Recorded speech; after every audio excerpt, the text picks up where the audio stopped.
vehicle. I need a VIN. Okay. Okay. Any weapons or anything like that, you're worried about? There could be, yes. I don't know. There could be. 'Cause I always got a gun, but I don't know if I All right, got go it. ahead and step out of the vehicle. That's why I won't touch nothing. So I'm trying to tell you what. I didn't know. So I asked you that earlier if you had any weapons in I the didn't vehicle. know. You told me Like- no, and now you No. said I could have a gun. I don't know. Okay, but I don't- Ma'am, you get back in. Okay. You get back in. We're gonna deal with you one at a time. Okay, you're fine. You're fine. You're You fine. want both of them back there? All right. Walk back here. Di balik ketenangan sebuah kota kecil di Florida, tersembunyi kisah yang mengguncang dunia penegakan hukum. Sosok yang selama bertahun-tahun menjadi bayang-bayang dalam pelarian akhirnya terungkap. Ialah Donald Eugene Files II, nama yang dikenal sebagai salah satu buronan paling dicari FBI. Tapi ini bukan sekedar soal penangkapan. Ini adalah kisah tentang kejahatan terorganisir, keberanian penegak hukum, dan perjuangan mencari keadilan bagi mereka yang tak bersuara. Selamat datang di kisah yang mungkin akan mengubah cara kita melihat dunia di sekitar kita.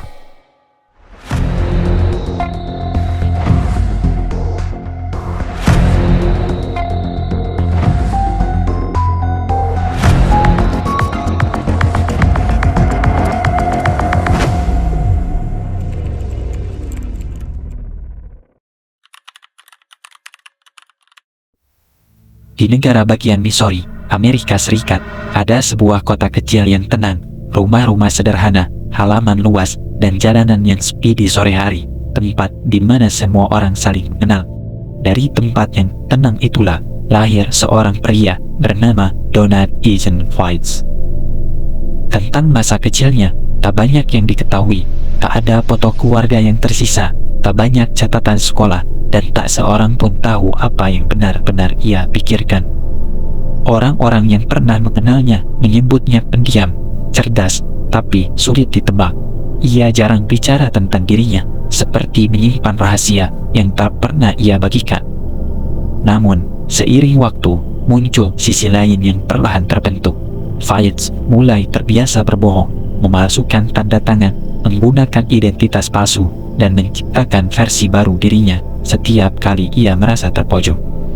Ia bisa menjadi siapa saja, tetangga yang ramah, pekerja biasa, atau pria yang tak menonjol di keramaian. Tapi, semua itu hanyalah topeng yang ia pakai untuk menutupi sisi gelap yang perlahan tumbuh di dalam dirinya. Beberapa ahli kepribadian menyebut orang seperti Files sebagai sosiopat, seseorang yang tampak normal di luar, tapi tak memiliki empati sedikit pun. Bagi Files, kebohongan bukan dosa, itu adalah alat, cara untuk bertahan, atau cara untuk mengendalikan.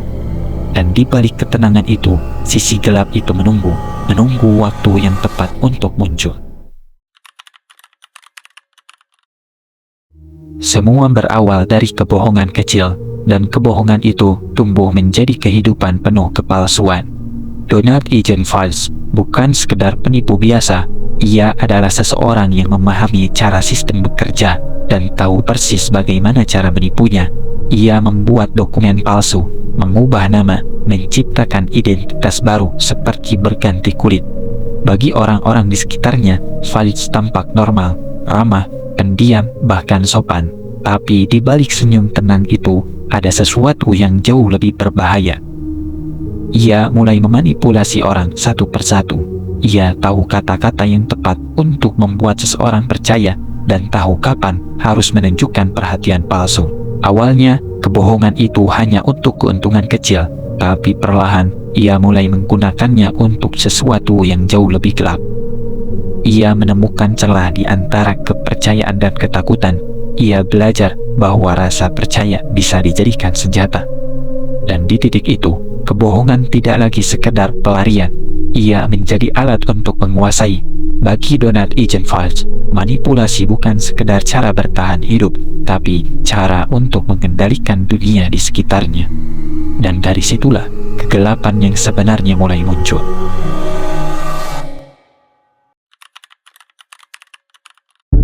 ketika aparat mulai mengumpulkan bukti, gambaran yang terbuka jauh lebih besar dan mengerikan dari yang diperkirakan.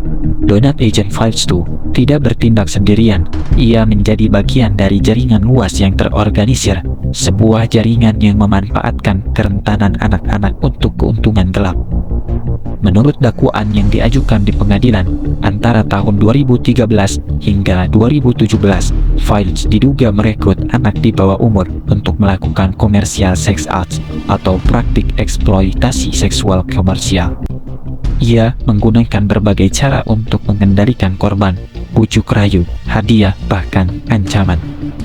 Selain itu, Files mengorganisir akses para korban kepada para pelanggan melalui jaringan yang tersembunyi dan mengatur perjalanan antar negara bagian untuk memudahkan eksploitasi tersebut. Salah satu rekan dekatnya, yaitu Theodore, diduga membantu menyediakan uang, kendaraan, hingga liburan sebagai imbalan atas akses korban.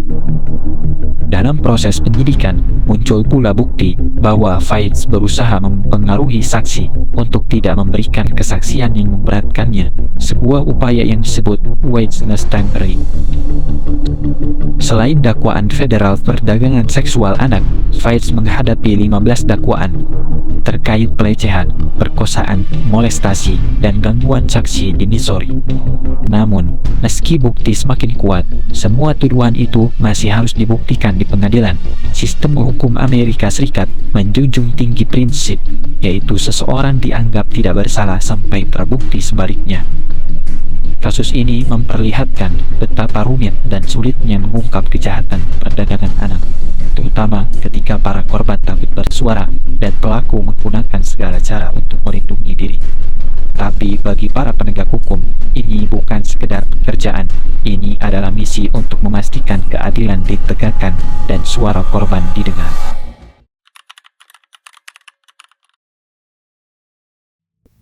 Tahun 2022, ketika penyelidikan semakin mendalam, Donut Files mulai merasakan tekanan yang tak terkalahkan. Selama bertahun-tahun, ia berhasil mengelabui hukum dengan berbagai identitas palsu dan pemindahan lokasi yang tak terduga. Ia seperti bayangan yang sulit ditangkap, berpindah dari kota ke kota, menyewa rumah dengan nama samaran, dan menghilang sebelum aparat tiba. Namun, tidak ada pelarian yang sempurna. Pada pagi hari tanggal 25 Januari 2025, sebuah kesalahan kecil menjadi titik balik. Sebuah mobil dengan plat nomor tidak terdaftar menarik perhatian petugas. Pria di balik kemudi tampak tenang, dengan wajah biasa yang tidak mencurigakan. Ia memberikan SIM dengan nama palsu, tapi naluri petugas mengatakan ada yang tidak beres.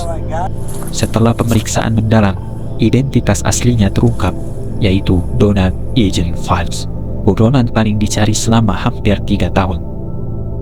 Penangkapan berlangsung tanpa perlawanan. Files langsung dibawa ke fasilitas penahanan federal, mengenakan pakaian tahanan orange, sebuah simbol akhir dari pelarian panjangnya. Bagi aparat, ini adalah kemenangan besar dalam misi melindungi anak-anak dari eksploitasi. Bagi para korban, ini adalah langkah awal untuk mendapatkan keadilan dan pemulihan. Namun, cerita ini juga mengingatkan kita bahwa di balik setiap penangkapan ada banyak luka yang belum sembuh dan perjuangan panjang yang harus dijalani. Dan meskipun Files kini tertangkap, pertempuran melawan kejahatan perdagangan anak harus terus berlanjut.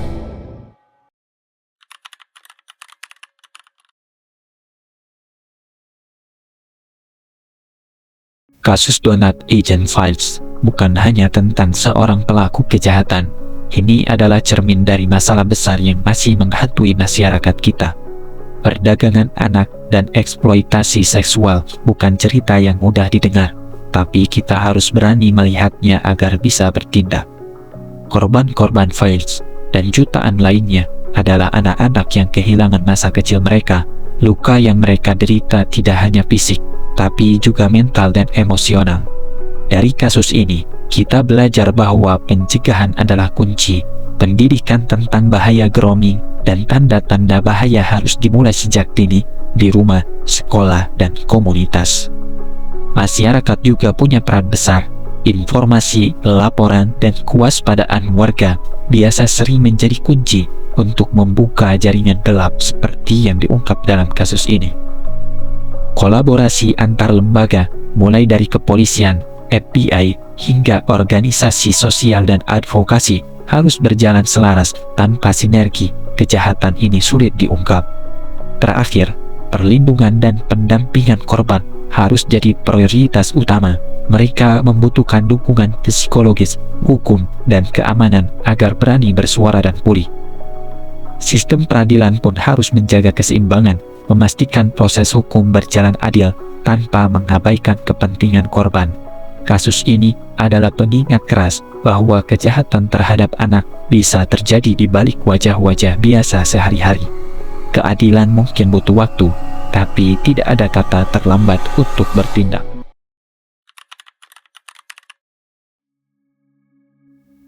Kisah Donald Eugene Fights mengingatkan kita bahwa kejahatan terhadap anak bisa bersembunyi di balik kehidupan sehari-hari yang tampak biasa. Keadilan bukanlah hal yang instan, melainkan hasil kerja keras, kesabaran, dan kolaborasi banyak pihak. Semoga dokumenter ini bukan hanya sebuah cerita kriminal semata, tapi juga menjadi panggilan untuk bertindak agar suara korban tak lagi tenggelam dan perlindungan anak menjadi prioritas bersama. Terima kasih telah menyaksikan. Mari kita jaga masa depan anak-anak kita dari ancaman yang tersembunyi di balik bayang-bayang.